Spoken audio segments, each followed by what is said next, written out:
দীর্ঘদিন কারো অন্তরীণ অবস্থায় ছিল এবং আমাদের প্রিয় নেত্রী দেশনেত্রী আজকে আমাদের মাঝ থেকে হারিয়ে গেছেন।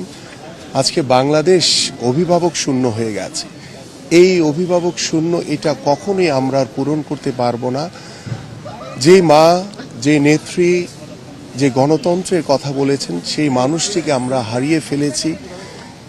আমাদের এই ক্ষতি এটা কখনোই আমরা পূরণ করতে পারবো না।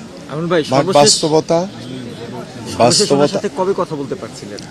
আমার যে স্মৃতিচারণ, সেই স্মৃতিচারণ আমি দুই একটি বিষয় বলতে চাই আপনাদের সামনে। যে 2014 সালে যখন আমি প্রথম বিএনপিতে যোগদান করেছিলাম, সেই দিন থেকে তিনি আমাকে বলেছিলেন যে তোমাকে আমাদের এই অফিসে দেখেছি সবাই খুব পছন্দ করে, তুমি প্রতিদিন অফিসে আসবা, সবার সাথে কথা বলবা, সকল কর্মসূচিতে অংশগ্রহণ করবা। ঠিক সেই দিন থেকে আজ অবধি দলের প্রতিটি কর্মসূচিতে অগ্রভাগে থেকে চেষ্টা করেছি সকল কার্যক্রম করার জন্য।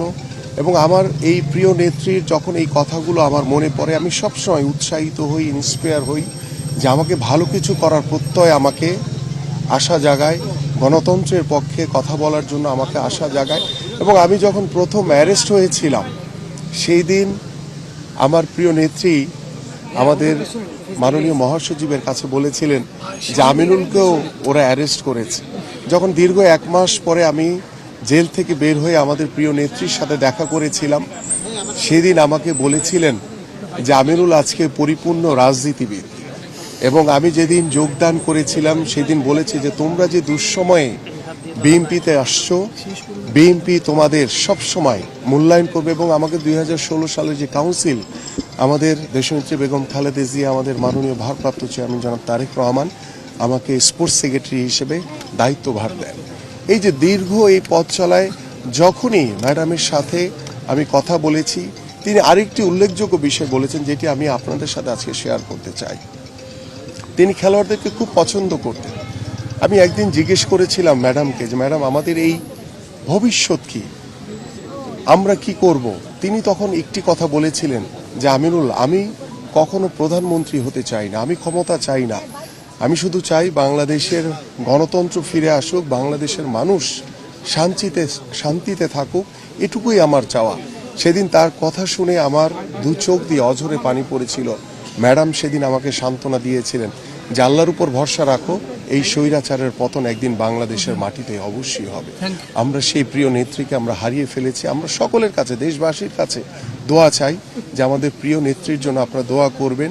তিনি আপনাদের জন্য, দেশের জন্য তিনি যে আন্দোলন সংগ্রাম করে দেশের কল্যাণের জন্য কাজ করেছেন, আল্লাহ পাক যাতে আমাদের সেই প্রিয় নেত্রীকে জান্নাতের উচ্চ মকাম দান। আমাদের প্রিয় নেত্রী পাশ থেকে আমাকে ঠিক করে দিলেন। এবং এই যে তার যে দলের নেতা কর্মীদের প্রতি তার যে মাতৃসুলভ যে আচরণ, তার যে ভালোবাসা, তার যে আন্তরিকতা, এটি আসলে বলার অপেক্ষা রাখে না। এবং তিনি বাংলাদেশের একজন গণতন্ত্রের আপসহীন নেত্রী। 2014 সালের 5ই মার্চ, যেদিন আমি একজন ফুটবলার হিসেবে আমার সাথে আমার বেশ কয়েকজন সহ খেলোয়াড় তারা আনুষ্ঠানিকভাবে আমরা আমাদের প্রিয় নেত্রী দেশনেত্রী বেগম খালেদা জিয়ার কাছে আনুষ্ঠানিকভাবে বিএনপির একজন কর্মী হিসেবে যোগদান করেছিলাম, সেই দিনের যে বিষয়টি ছিল যে আমি যখন যোগদানের পরে বক্তব্য দিচ্ছিলাম, আমি একজন ফুটবলার, আমি খেলোয়াড়, আমি আসলে পলিটিক্যাল বক্তব্য দিয়ে তখন অভ্যস্ত ছিলাম না। কিন্তু আমি যখন বক্তব্য দিচ্ছিলাম ঠিক তখন আমি একটি জায়গায় এসে আটকে গিয়েছিলাম।